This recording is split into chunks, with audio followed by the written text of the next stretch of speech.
اللہ الرحمن الرحیم۔ چاند رات کے حوالے سے، یعنی جب رمضان المبارک ختم ہوتا ہے اور مون نائٹ آتی ہے تو اس کے حوالے سے احادیث کے اندر بہت سارے فضائل اور اس کی اہمیت کو جو ہے وہ اجاگر کیا گیا ہے۔ پہلی اس کی فضیلت یہ کہ آقا علیہ الصلوۃ والسلام ارشاد فرماتے ہیں کہ یہ لیلۃ الجائزہ ہے،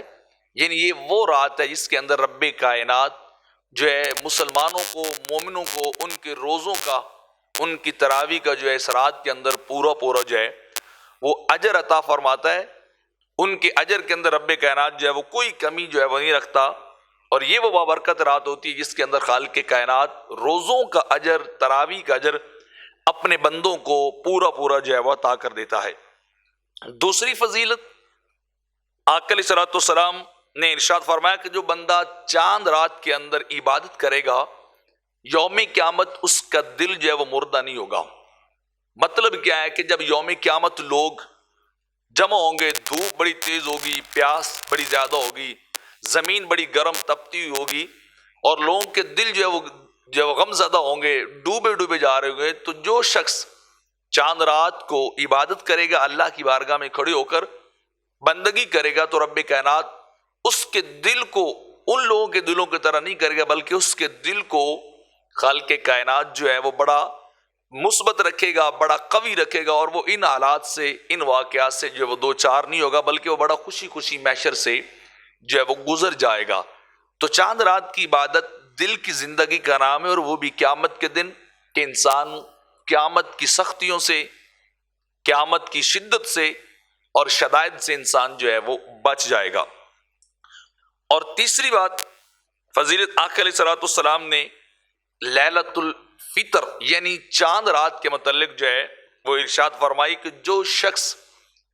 اس رات کو عبادت کرتا ہے، رب کائنات اس کے لیے جنت کو واجب کر دیتا ہے، یعنی خالق کائنات اس بندے کو ضرور جو ہے وہ جنت عطا فرمائے گا جو عید کی رات جو ہے جو بندہ بندگی اور عبادت کرتا ہے، نہ کہ اس رات کو دوسرے مشاغل اور دنیاوی کاموں کے اندر جو ہے وہ گزارنے والا ہوتا ہے۔ اور چوتھی فضیلت، عبداللہ ابن عمر رضی اللہ تعالیٰ عنہما ایک روایت نقل کرتے ہیں موقوف، کہ یہ وہ بابرکت رات ہے، عید الفطر کی چاند رات وہ بابرکت رات ہے جس رات کے اندر جو بھی دعا رب کائنات سے مانگی جائے وہ دعا کبھی رد نہیں ہوتی۔ رب کائنات اس دعا کو جو ہے وہ ضرور جو ہے وہ قبول کر لیتا ہے، اور خالق کائنات جو بھی اس رات کے اندر بندے اس سے طلب کرتے ہیں وہ انہیں عطا کر دیتا ہے۔ اور اگلی فضیلت کہ رب ذوالجلال خالق کائنات جتنے بندوں کو رمضان مبارک کے اندر مغفرت عطا کرتا ہے، انہیں بخشش دیتا ہے، جہنم سے آزادی اور جنت کا پروانہ عطا کرتا ہے، تو مالک کائنات رب ذوالجلال و رمضان کے سارے بندوں کے برابر ایک چاند رات کے اندر بندے جو ہے ان کو بخش دیتا ہے۔ جتنے پورے مہینے کے اندر لوگ جہنم سے آزاد ہوتے ہیں اور جنت کی طرف جاتے ہیں، وہ ایک جو ہے وہ چاند رات کے اندر جو ہے بندے اتنے جو ہے رب کائنات انہیں جو ہے وہ بخش دیتا ہے۔ اب ان احادیث مبارکہ سے ہمیں پتہ چلا کہ یہ رات کتنی اہمیت کی حامل ہے،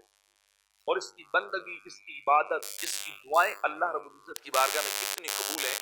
لیکن بدقسمتی یہ جیسے ہی چاند رات کا اعلان ہوتا ہے، عید کے چاند کا اعلان ہوتا ہے، تو لوگ خرافات کے اندر جو ہے شروع ہو جاتے ہیں، لیٹ نائٹ تک جاگتے رہتے ہیں، بازاروں میں گھومتے ہیں،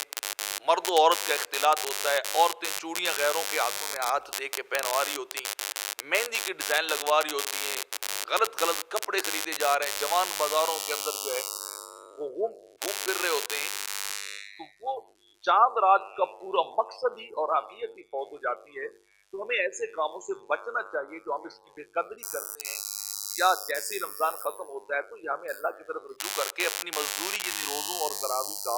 جو ہے وہ اجر لینا چاہیے۔ جیسے ایک مزدور سارا دن مزدوری کرتا ہے اور شام کے وقت وہ مالک کے پاس پہنچ جاتا ہے کہ لاؤ میری دن بھر کی محنت جو ہے وہ مجھے دو، میں نے جو کام کیا ہے اس کا صلہ دو۔ تو مومنوں اور مسلمانوں کو بھی چاہیے کہ وہ اپنے رب سے ان روزوں کا صلہ لیں۔ اللہ بھی دینے کے لیے تیار ہوتا ہے کہ مزدور جو ہے اس کی مزدوری کو فوری طور پہ ادا کرنا چاہیے۔ اس رات رب کائنات خالق ذوالجلال فرشتوں سے بھی ہم کلام ہوتا ہے، بتاؤ مزدور کو مزدوری کب دینی چاہیے اور کتنی دینی چاہیے؟ تو عرض کرتے ہیں جب وہ کام پورا کر لے تو مزدور کو پھر اس کی مزدوری فوری طور پہ دے دینی چاہیے۔ تو رب کائنات فرماتا ہے پھر تم گواہ رہنا، میں نے مومنوں کو ان کے روزوں کا اور ان کی تراویح کا اجر اس رات، چاند رات میں فوری طور پہ عطا کر دیا ہے۔ تو اتنی اللہ رب العزت کی عظیم رات دوبارہ نہیں ہوتی، عبادت سے جنت واجب ہو جاتی ہے، انسان کو اجر ملتا ہے، انسان کا دل جو ہے وہ زندہ ہو جاتا ہے۔ تو ایسی رات کو کبھی بھی دنیاوی معاملات کے اندر کھو کے نہیں گزارنا چاہیے، بازاروں کے اندر بھاگ دوڑ کر نہیں گزارنا چاہیے، غلط مجلسوں میں جو ہے وہ جا کے نہیں گزارنا چاہیے۔ خدا نہ کرے اگر آپ عبادت اور بندگی میں نہیں گزار سکتے تو اتنا تو ضرور کیجئے کہ عشاء کی نماز پڑھیے اور چپ کر کے اپنے بستر پہ آ کے محو استراحت ہو جائیے اور فجر پڑھیے، تاکہ اگر نیکی نہیں کما سکیں تو ہم گناہ کے اندر بھی نہ پڑیں، ہم اللہ کی نافرمانی کی طرف بھی جو ہے وہ نہ جائیں۔